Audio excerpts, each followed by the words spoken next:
Marcos 7, do verso 1 até ao verso 13. Se há alguém que não tem Bíblia, por favor, faça ali sinal ao Newton para ele fazer chegar uma Bíblia. Então, Marcos 7, verso 1 até ao 13. Ora, reuniram-se a Jesus os fariseus e alguns escribas vindos de Jerusalém. E vendo que alguns dos discípulos dele comiam pão com as mãos impuras, isto é, por lavar, pois os fariseus e todos os judeus, observando a tradição dos anciãos, não comem sem lavar cuidadosamente as mãos. Quando voltam da praça, não comem sem se aspergirem. E há muitas outras coisas que receberam para observar, como a lavagem de copos, jarros e vasos de metal e camas. Interpelaram-nos os fariseus e os escribas.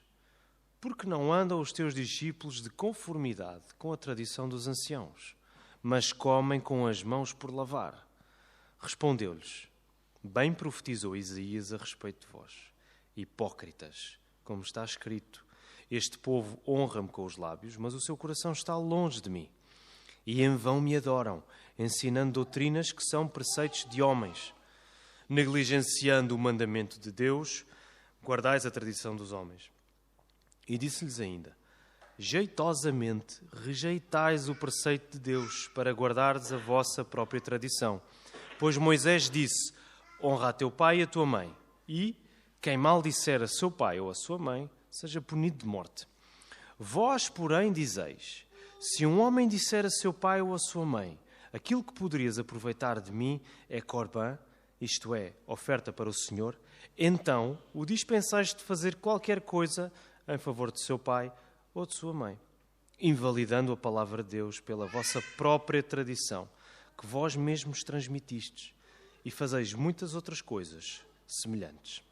Neste capítulo 7, quem é que volta a entrar em cena? Quem é que vocês já não viam há algum tempo que agora regressa? Os fariseus, não é? Os fariseus e alguns dos escribas, não é?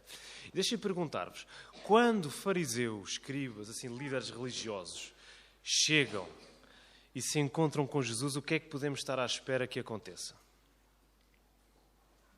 O que é que vocês diriam? Como? Um confronto, exatamente, não é? É isso que temos visto. Os fariseus chegam com esquemas já montados para ver se conseguem encurralar Jesus, se conseguem acusá-lo de alguma coisa, e Jesus responde-lhes, não é? Então é o mesmo que está a acontecer aqui. Há um embate com Jesus que está prestes a acontecer. Então, a última vez que nós tivemos notícias destes homens, fariseus e escribas, lembram-se quando é que foi? A última vez, têm ideia quando é que eles apareceram em cena? Já foi há algumas semanas. Foi lá no capítulo 3, na controvérsia acerca do Espírito Santo, a blasfémia do Espírito Santo. Lembram-se? Os fariseus e os escribas chegaram a um ponto tal de endurecimento sobre o que Jesus estava a dizer e sobre o que Jesus estava a fazer, que eles afirmaram o quê?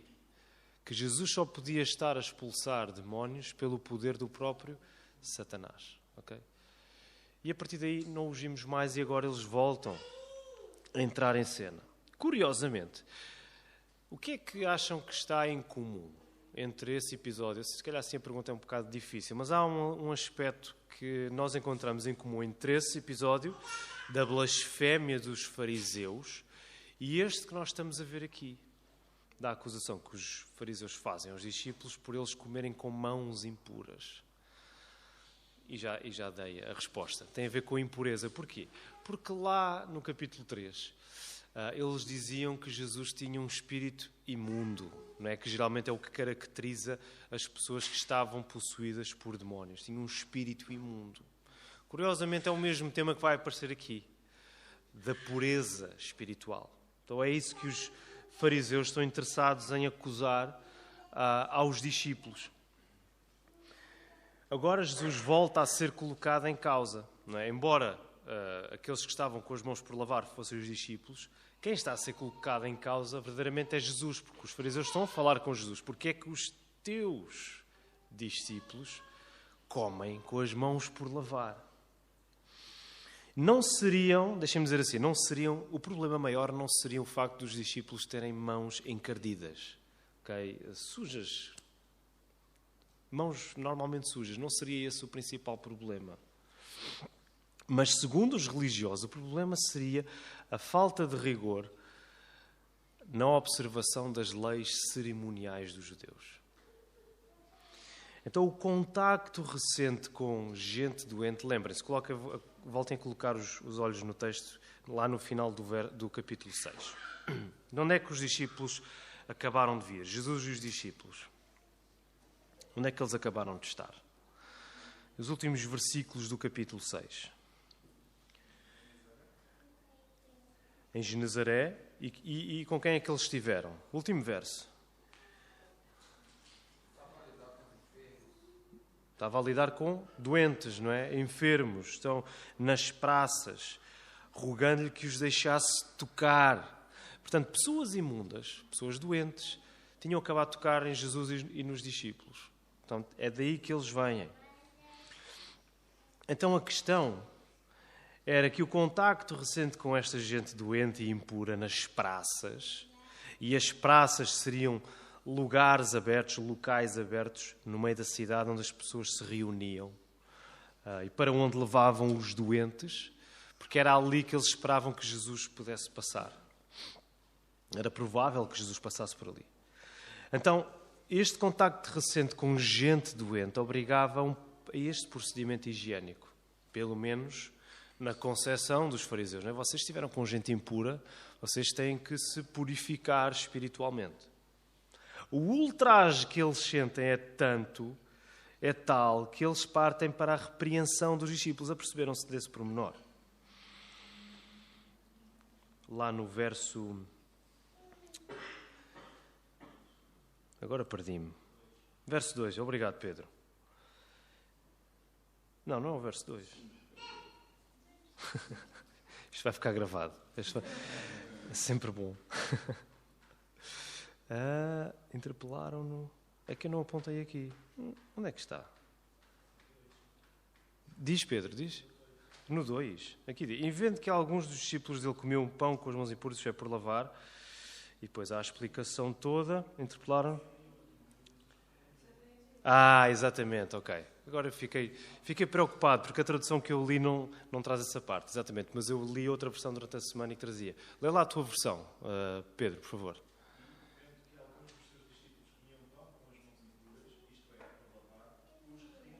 Exatamente. Portanto, os fariseus não apenas ficam incomodados com aquilo, mas eles acham-se no direito de repreender os discípulos de Jesus. Porquê? Porque eles veem-se a si mesmos como a autoridade religiosa dos judeus. Eles veem-se a si mesmos como exemplos de pureza espiritual. Ora, Marcos explica o que é que consistia esta lavagem dos fariseus lá no verso 3 e 4. Ele dá alguns detalhes, até porque Marcos, como está a escrever sobretudo para um auditório que não é judeu, então ele às vezes explica várias práticas judaicas para que o ouvinte esteja familiarizado com o que está a acontecer. Então há muito detalhe, não é? Eles eram muito rigorosos com a maneira como se lavavam.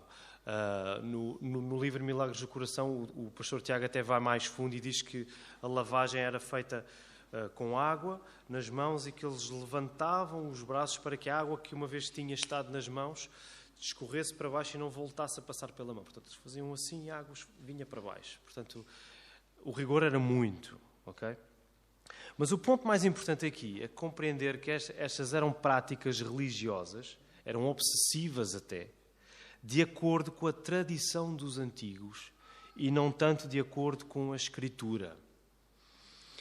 Se nós nos recordarmos das leis de limpeza espiritual lá no Pentateuco, por exemplo, em Êxodo 30 e Êxodo 40, onde fala pela primeira vez que é preciso limpar, o texto está a falar apenas para os sacerdotes, que se devem lavar antes de entrar no tabernáculo, para Arão e para os seus filhos. Okay?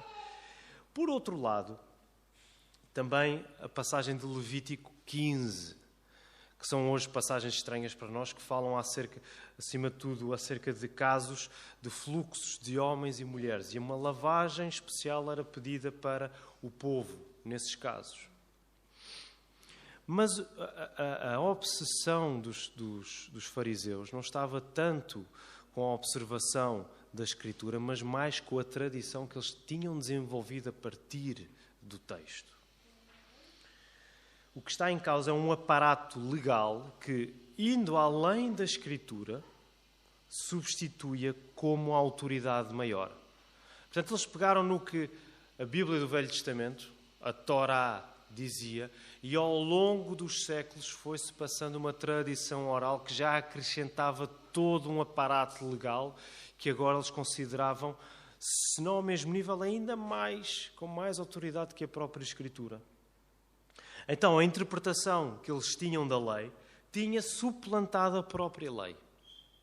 É o que está aqui a acontecer. Fazendo com que o mais importante não fosse a Torá, mas a tradição. Por isso é que, não sei se repararam, mas viram quantas vezes é que Marcos escreveu tradição? Tradição dos homens. Eu creio que foram 5 vezes. Isso é importante, porque Marcos está a dizer-nos alguma coisa em particular nesse aspecto da tradição. É uma coisa que estava a ser muito enfatizada pelos fariseus. A tradição dos homens. Então, como era esperado que um discípulo de qualquer mestre judaico respeitasse esta tradição dos fariseus, esta tradição judaica, a pergunta que os fariseus fazem vem com muita admiração e com muita repugnância. Lá no verso 3, não é? Porque é que os teus discípulos não andam de conformidade, não é de conformidade com a lei, de conformidade com a tradição dos anciãos, mas comem com as mãos por lavar? E agora vem a resposta de Jesus, não é? Reparem uma coisa, Jesus quando responde, o que é que vocês veem de interessante nesta resposta de Jesus? O que é que Jesus não faz com os fariseus quando ele responde lá a partir do verso 6? Jesus não vai atrás do que os fariseus... Como? Ele não se explica? Como assim? Ele não justifica, ou seja, ele não vai atrás da questão mais técnica que os fariseus estão a trazer, certo? Como é que Jesus responde? O que é que Jesus faz? Pelo menos na minha tradução tem aqui uma citação, acho que nas vossas também. O que é que Jesus faz? Vai buscar o quê?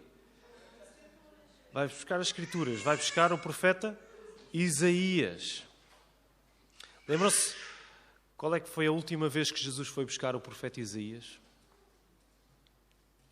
Não se recorda, está difícil, não é? Já é mesmo aquelas perguntas de revisão da matéria. Não é no capítulo 3, mas é no capítulo 4. Quando Jesus dá a parábola do semeador, ele diz, quem tem ouvidos para ouvir, ouça. E depois os discípulos explicam-nos a parábola, não é? E o que é que ele vai fazer? Ele vai citar Isaías 6. E disse, eu prego em parábolas para que este povo, ouvindo, não ouça, não entenda, para que não se converta e seja perdoado. E é uma passagem incrível, nós não sabemos muito bem o que fazer com ela. E agora nós temos uma ideia, ok, Jesus vai buscar outra vez Isaías, isto não vai correr bem. Este pessoal vai ser apertado. Então Jesus, ignorando a questão mais técnica dos fariseus acerca das lavagens obsessivas que eles queriam ver a acontecer, ele coloca-os no terreno que eles deviam conhecer. Ele coloca-os no terreno da Escritura. Eles são homens da lei, homens da palavra. Ele vai buscar o profeta. Vocês deviam saber isto, não é? Porque o verdadeiro problema não é esse que vocês estão a trazer, é outro. O verdadeiro problema é mais profundo do que apenas lavagens rigorosas. O que uma vez mais mostra Jesus como o verdadeiro professor e a verdadeira autoridade. Então este embate entre Jesus e fariseus também serve para Marcos mostrar Jesus como o verdadeiro mestre. Ele é o verdadeiro professor do povo. Ele é a verdadeira autoridade que o povo tem de ouvir e tem de seguir. Então, longe dos fariseus serem o exemplo que eles julgam que são, estes religiosos recebem um novo nome que Jesus lhes dá agora, muito simpático, não é? Lá no verso 6. O que é que Jesus lhes chama? Hipócritas. Jesus não perde tempo. Bem profetizou Isaías a respeito de vós, hipócritas. Pessoas que se escondem atrás de altos procedimentos para ocultarem um coração distante de Deus. Vejam lá o que é que Jesus diz. Como está escrito, este povo honra-me com os lábios, mas o seu coração está longe de mim. Este povo honra-me com os lábios, ou pelo menos ele julga que faz alguma coisa por mim, mas o seu coração está longe. Esse era o problema do povo lá no Velho Testamento, emaranhado em toda a idolatria, que serve também de figura para aquilo que vai acontecer agora no Novo Testamento com os fariseus, emaranhados com a idolatria deles mesmos, do exemplo que eles julgam que são para Jesus. E quando Jesus vai dizer, vocês acham que estão a honrar o nome de Deus? Vocês estão longe dele. Vocês estão distantes, o vosso coração está afastado. Quero que possas guardar isto. Quando insistes em fazer da tua fé uma amostra do que tu próprio és capaz de fazer, sabes no que é que tu e eu nos tornamos? Num hipócrita, é verdade. Nós tornamos em legalistas. Quando a nossa fé se torna acerca daquilo que nós fazemos, nós tornamos-nos legalistas. Um ator como aqueles líderes religiosos. Por isso é que o título desta mensagem é O Legalista é um Ator. Porque ele está a encenar uma coisa que ele não é. Ele está a esconder-se atrás de uma máscara para não evidenciar o seu coração que não foi transformado ainda por Jesus. É interessante porque lemos há pouco o Salmo 64 e num dos versos, eu não me lembro qual é o número do verso, mas mais ou menos a meio, diz que os inimigos, os ímpios, eles declaram, eles perguntam uma coisa, não é? Eles fazem o que eles querem, eles fazem todos os seus pecados e depois perguntam o quê? Quem nos verá? Não é? Quem é que nos vai ver? É a mesma lógica, não é? Estes fariseus, ou tu e eu, quando agimos com uma máscara e escondemos atrás daquilo que nós fazemos e que queremos mostrar que fazemos bem, é como se nós estivéssemos constantemente a perguntar: quem é que me vai ver? Não vai. Não. Nós queremos achar que ninguém nos vê, porque nós achamos que nos estamos a esconder muito bem. E escondemos-nos do que Jesus, e esquecemos do que Jesus está a trazer aqui. Tu estás a adorar em vão. Tu, na prática, estás longe de Deus. É quando dependes mais do que fazes, do que tu fazes, do que de Deus, que tu vais estar muito mais disposto a olhar para quem faz diferente de ti como alguém que não tem a mesma fé que tu tens. É quando tu vais confiar mais na tua habilidade das coisas que tu fazes, sejam elas quais forem, em vez de dependeres mais de Deus, que tu vais olhar para quem faz diferente de ti, mesmo tendo a mesma fé, e tu vais naturalmente achar: este não é da minha equipa. Se ele não faz as coisas como eu faço, o teu legalismo vai automaticamente afastar essa pessoa da comunhão que tu devias ter com ela. Mas o extraordinário é que Jesus não nos vai corrigir ajustando apenas algumas coisas que nós estamos a fazer mal. O que também acontece e deve acontecer. Nós devemos ser ajustados, devemos ajustar as coisas que não estamos a fazer bem. Mas Jesus, acima de tudo, vai direto ao coração. Jesus vai direto ao coração, como ele foi direto aqui aos fariseus. Ele vai direto ao coração. Jesus não nos quer adorar em vão e por isso leva-nos sempre de volta para a verdadeira doutrina, para o verdadeiro ensino. O ensino que vem apenas da palavra de Deus.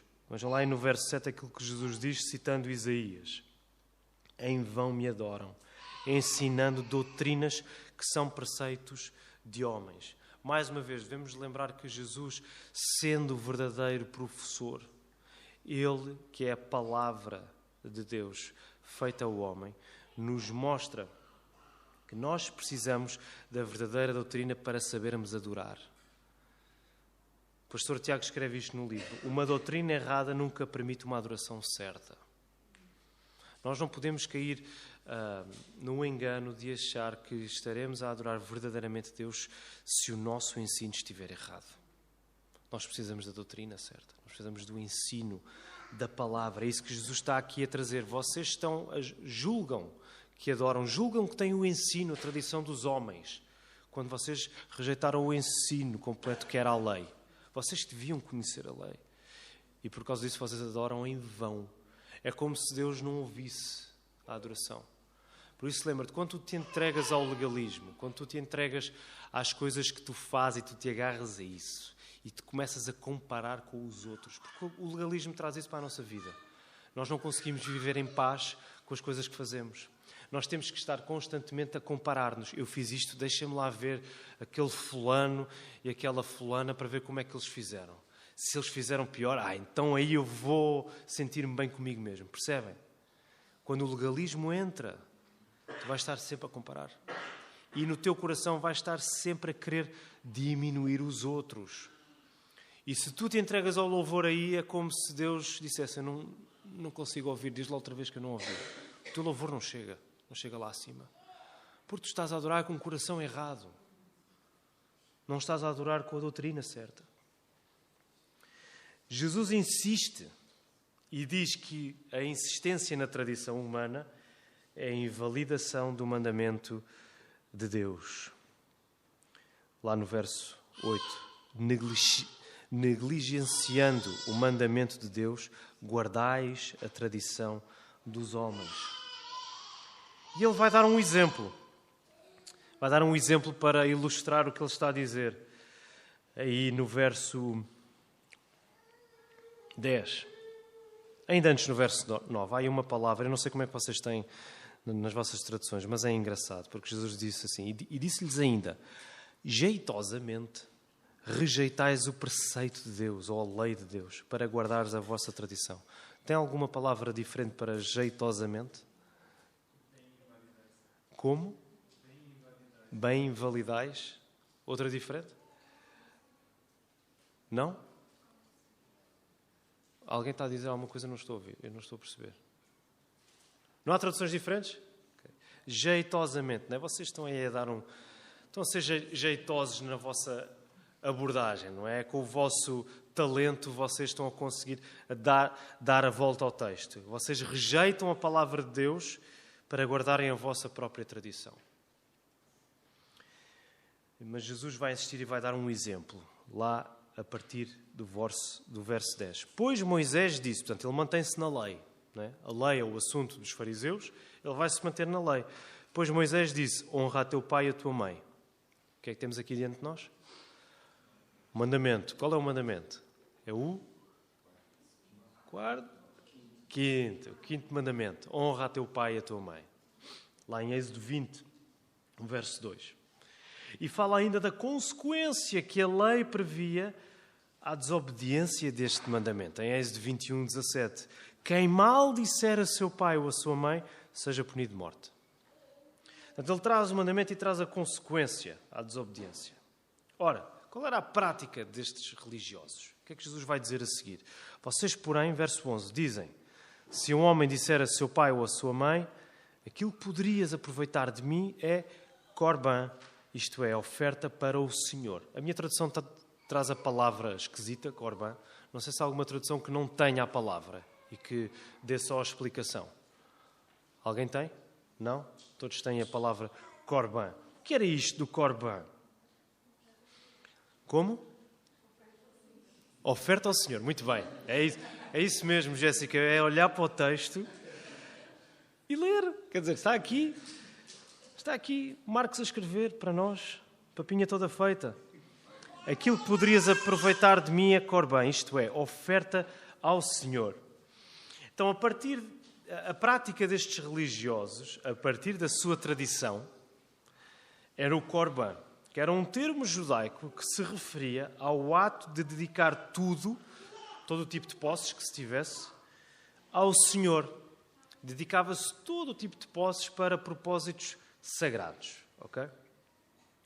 E o que é que eles faziam com isto? Uma vez que eu já dei tudo para o serviço sagrado, estou desobrigado de ajudar o meu pai e a minha mãe. Percebem a astúcia, o jeitosamente dos fariseus? O que era uma desobediência clara ao princípio do mandamento. Então também há um contraste feito aqui que é duro. A palavra de Deus que eles invalidaram e a tradição que eles próprios ordenaram lá no verso 13, invalidando a palavra de Deus pela vossa própria tradição que vós mesmos transmitistes. Jesus está a colocar as coisas no seu devido lugar. A palavra de Deus, vocês invalidaram a palavra de Deus. Mas a tradição de homens foram vocês que transmitiram. Isso não tem nada a ver com Deus. Foram vocês que transmitiram isso. O legalismo é um modo de te colocar em oposição direta a Deus. Da mesma maneira como os fariseus estão a ser colocados em oposição a Deus, vocês invalidaram o seu mandamento, porque a tradição é vossa, foram vocês que patrocinaram isso. O legalismo na nossa vida coloca-nos em oposição direta a Deus. Porque quando tu julgas que asseguras a tua própria pureza espiritual por aquilo que tu fazes, tu só te estás a desligar cada vez mais da verdadeira fonte da santidade que tu precisas. Quando tu julgas que estás a assegurar para ti, através do que tu fazes, estás a assegurar para ti a tua santificação, a tua pureza, a tua limpeza espiritual, tu só te estás a afastar cada vez mais da fonte que verdadeiramente te pode limpar, que é Cristo. É interessante que esta seja a segunda vez que Jesus cita o profeta Isaías. Já mencionámos isto, sendo que a primeira foi na parábola do semeador. O que nos recorda uma coisa, algo importante. Na parábola, o que é que estava a ser semeado? Jesus explica, lembram-se, na parábola do semeador, o que é que era semeado? É a semente, e a semente era o quê? Era a palavra, não é? Em 4 tipos de terrenos diferentes. A palavra é semeada. Na parábola do semeador, o coração endurecido que não retém a palavra é agora aqui, neste texto, um coração que se deixa convencer da sua suposta eficácia. O coração endurecido que não retém a palavra é este coração que os fariseus estão a mostrar.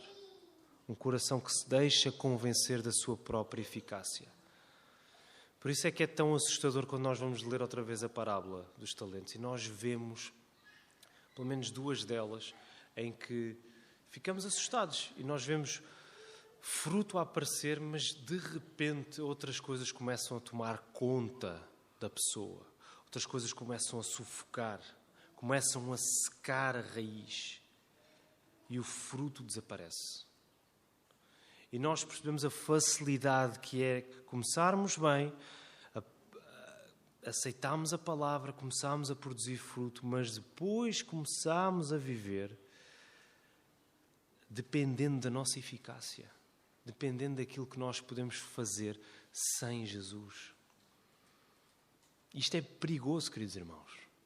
Por isso é que Jesus vai estar sempre a dizer, e sobretudo no Evangelho de João, ele vai dizer, vocês sem mim nada podeis fazer. Não é? Vocês estão unidos a mim, vocês têm que continuar unidos a mim, porque sem mim vocês nada podem fazer. É o problema destes fariseus. O coração deles está longe de Deus. Sem a palavra, o nosso caminho é do auto-engano e do fingimento. Porque isso é o mais fácil de acontecer. Sem a palavra, sem que a nossa vida seja de facto guiada, transformada por aquilo que a Bíblia diz, o nosso lugar vai ser apenas de nos enganarmos a nós mesmos, enganando os outros também, sendo pessoas que fingem, sendo pessoas hipócritas, sendo pessoas que vivem para se esconder. E deixem-me, queridos irmãos, fazer também um alerta, porque é fácil e nós somos uma igreja que quer ser uma igreja da palavra. Queremos sempre que a palavra seja aberta, queremos centrar tudo o que fazemos na palavra. Mas também é muito fácil, no meio de toda essa rotina de dizermos que a palavra está no centro, é muito fácil que isso se transforme apenas em algum tipo de adereço na nossa vida. Habituámos-nos tanto a dizer a palavra é o centro da minha vida, a palavra está no centro da nossa igreja, e depois é tão fácil não nos entregarmos à palavra. É tão fácil fecharmos as nossas vidas ao que a palavra diz, porque habituámos-nos a propalar estas coisas. Isto é um alerta para nós. É fácil refugiarmos em procedimentos para não termos de lidar com os princípios que os sustentam. Este também é o problema do legalismo. É fácil nós refugiarmos no que fazemos, nos procedimentos, para não termos de lidar com os princípios que devem levar a esses procedimentos. É fácil sermos atores da palavra para não termos de lidar com o Deus da palavra. Percebem a diferença? Uma coisa é tu transformaste um ator, tu conheces e sabes e dizes, e sabes mais Bíblia que toda a gente. Mas pode haver um lugar onde tu fazes isso apenas para não teres de lidar com o Deus da palavra. Esse é o lugar mais assustador de todos, queridos irmãos. Esse é o lugar onde os fariseus estão, onde Jesus os está a acusar. Hipócritas.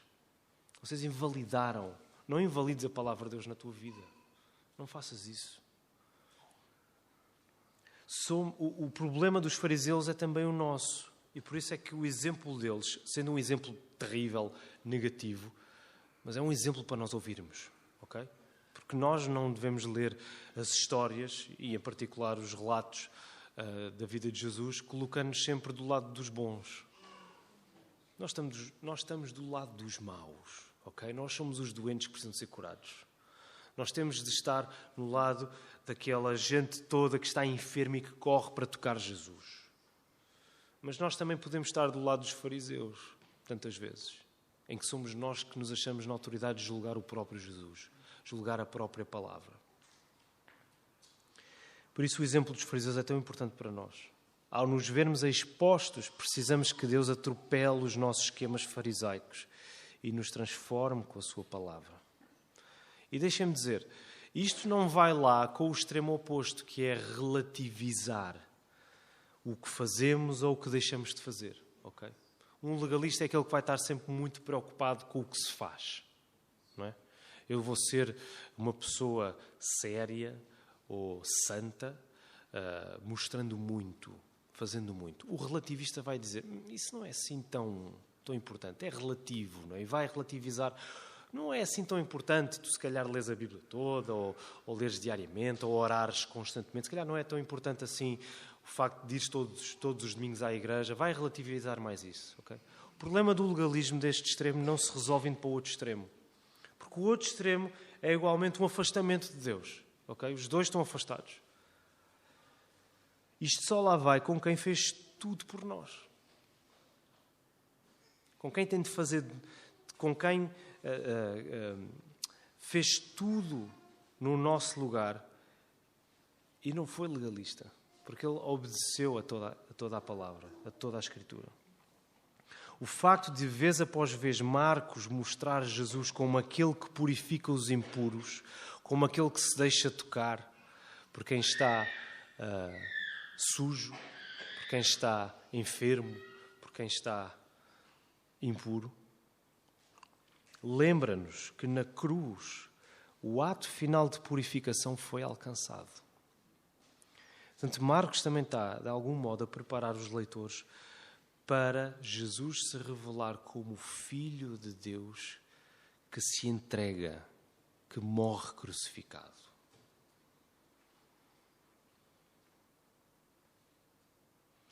Ele torna-se impuro no nosso lugar. Toda a impureza na cruz, toda a nossa impureza é colocada sobre Jesus. O que Jesus vai fazendo aqui, ao deixar-se tocar, ao curar, é um prenúncio daquilo que Ele vai fazer na cruz. Toda a impureza do nosso pecado vai ser despejada sobre Jesus, para que nós possamos ser limpos.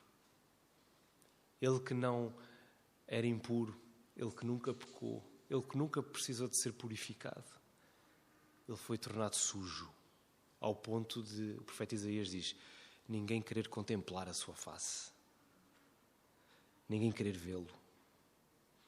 E não há nada a acrescentar a este sacrifício perfeito, não há nada que tu possas fazer, não há nada que eu possa fazer para acrescentar ao sacrifício que Jesus já fez, que é perfeito. O que é que nós podemos acrescentar? Nada. Nós só podemos, por outro lado, acrescentar tudo. Que é a nossa vida. É entregar a nossa vida. É viver em função disto. Percebem? Nós não estamos a qualificar nada que Jesus fez, mas por aquilo que Jesus fez, ter sido perfeito, nós dizemos, a minha vida toda está aqui. A minha vida toda está, Senhor, toma. Porque eu preciso de ser purificado. Eu preciso de ser limpo. E por isso é que o que fazemos agora, a nossa obediência, é uma consequência de termos sido lavados, é uma consequência de termos sido libertados. Não é uma coisa que nós fazemos para nos mostrarmos. Ei, olha para mim, eu sei fazer isto, portanto calma lá, eu vou mostrar como é que isto se faz. A nossa obediência é agora uma consequência dessa libertação. Ela é prova da nossa santificação. Por isso é que Jesus diz lá em João 14, não é? Aquele que me ama faz o que em relação à minha palavra, aos meus mandamentos? Obedece. Obedece. Nós não obedecemos para nos provarmos. Senhor, estás a ver, eu consegui obedecer, portanto, limpa-me. Ao contrário, Senhor, tu limpaste-me. O teu filho obedeceu a tudo no meu lugar. Logo agora, Senhor, eu quero obedecer. Eu quero obedecer porque é na obediência que tu me vais santificar. É na obediência que tu me vais continuar a limpar e a me fazer arrepender dos meus pecados e a ver o quão fraco eu sou. Não há outro modo de sermos preparados para o encontro com o Senhor. Não há outro modo. Nós somos preparados para nos encontrarmos com o nosso Senhor caminhando em obediência. Lembrando que Jesus fez tudo no nosso lugar. E que agora nós vivemos preparando. É uma preparação contínua. Todos os dias é uma preparação para nós nos encontrarmos com o nosso Salvador. Portanto, toma estas palavras com seriedade, porque tu queres estar preparado quando te encontrares com o Senhor.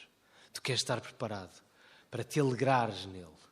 Tu queres estar preparado para que a tua satisfação dia a dia seja de facto esse encontro com o Senhor. É isso que Ele está a fazer nas nossas vidas. Vamos responder em louvor, vamos ainda cantar mais um cântico nesta hora.